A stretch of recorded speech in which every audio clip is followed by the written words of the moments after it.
হরে কৃষ্ণ কৃষ্ণ কৃষ্ণ হরে হরে হরে রাম রাম রাম হরে হরে। হরে কৃষ্ণ, সকলকে দণ্ডবত প্রণাম। তো আমরা একটি জগন্নাথ লীলা নিয়ে আলোচনা করব। তো চলুন আমরা সেই লীলাটি শ্রবণ করি। সেটি হচ্ছে উদয়ন আচার্য পণ্ডিতের সঙ্গে। তো এক সময় মিথিলাতে উদয়ন আচার্য নামে এক পণ্ডিত বাস করতেন। তিনি ন্যায়শাস্ত্রে অত্যন্ত পণ্ডিত ছিলেন এবং অনেক বড় বড় পণ্ডিতকে উনি পরাস্ত করতে পারতেন এবং নিজের আত্মমত প্রতিষ্ঠা করতে পারতেন। অনেক বড় বড় পণ্ডিত ব্যক্তিরা ওনার সাথে ন্যায়শাস্ত্রে তর্ক করতে ভয় পেতেন। তো একবার ওনার জগন্নাথ বিষয়ক দর্শন জানার ইচ্ছে হলো এবং স্কন্দ পুরাণের একটি শ্লোক তিনি দেখলেন। সেখানে লেখা রয়েছিল, যত্র সাক্ষাৎ জগন্নাথ শঙ্খ চক্র গদাধর দর্শনাথ য দদাতি কৃপানিধি। পুরুষোত্তম মাহাত্ম্য 37। তো এর অর্থ হলো, যিনি দারুব্রহ্ম জগন্নাথকে দর্শন করবেন তিনি তৎক্ষণাৎ মুক্তি লাভ করবেন। তো উদয়ন আচার্যের ভগবান জগন্নাথ দেবের বিশ্বাস ছিল, কিন্তু জগন্নাথ দেবের যে উক্তিটি সেটিতে বিশ্বাস করতে পারছিলেন না। তো এই উক্তিটি যথাযথভাবে পুঙ্খানুপুঙ্খভাবে বিশ্লেষণ করার জন্য উনি পুরীতে যাওয়ার মনস্থ করলেন এবং ভাবলেন যে আমি পুরী যাব এবং ভগবানকে দর্শন করব এবং আমি মুক্ত হয়েছি কিনা সেটি আমি পরীক্ষা করব। তো তিনি যথারীতি পুরীতে আসলেন, রাতে বিশ্রাম নিলেন। পরের দিন সকালে ভগবান জগন্নাথ দেবকে দর্শন করতে যাবেন। আর এই দিকে মন্দিরের পূজারীরা পূজার জন্য মন্দিরে আসছিলেন, কিন্তু জগন্নাথ দেব মন্দিরের দ্বার খুলতে পারছিলেন না। সবাই অবাক হলেন, দ্বার কেন খুলছে না?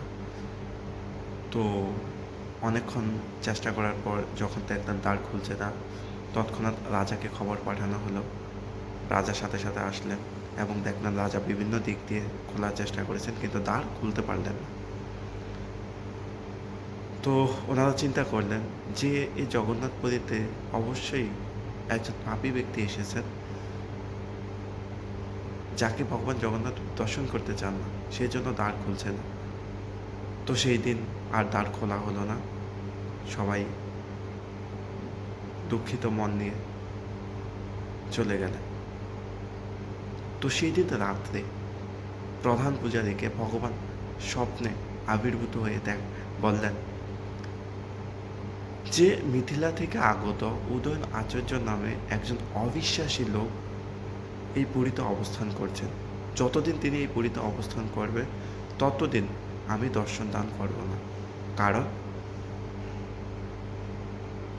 আমাকে দর্শন করা মাত্রই মুক্তি লাভ হয় এই কথাটি উনি বিশ্বাস করছেন না। আর আমি অবিশ্বাসীদের কাছে সহজলভ্য নই, আমি তাদের কাছে সহজলভ্য যারা আমাকে বিশ্বাস করে। তো এই অবিশ্বাসী ব্যক্তি যতদিন পুরীতে থাকবে ততদিন দ্বার খুলবে না। তো সেই প্রধান পূজারী সহ অন্যান্যরা গেলেন সেই উদয়ন আচার্যের গৃহে। তো সেখানে গিয়ে বললেন যে আপনি কি মিথিলা থেকে আগত উদয়ন আচার্য? তখন সেই উদয়ন আচার্য শালগ্রাম শিলার পুজো করছিলেন। তখন সেই উদয়ন আচার্য বললেন, হ্যাঁ আমি উদয়ন আচার্য, কেন, কী হয়েছে? তখন পূজারীরা বললেন বিস্তারিত যে আপনি ভগবান জগন্নাথ দেবকে বিশ্বাস করছেন না, যে ভগবান জগন্নাথ দেবের দর্শন পাওয়া মাত্রই মুক্তি লাভ হয়। তো সেই জন্য আপনি এখানে থাকার উপযুক্ত নন, আর আপনি যতদিন এখানে থাকবেন ভগবান জগন্নাথ দেব কাউকে দর্শন দান করবেন না, আপনি দ্রুত এখান থেকে চলে যান। তখন উদয়ন আচার্য বুঝতে পারলেন।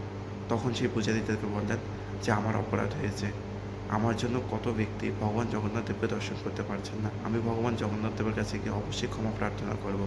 আমি দেখব যে উনি আমার ক্ষমা প্রার্থনা শ্রবণ করেন কিনা।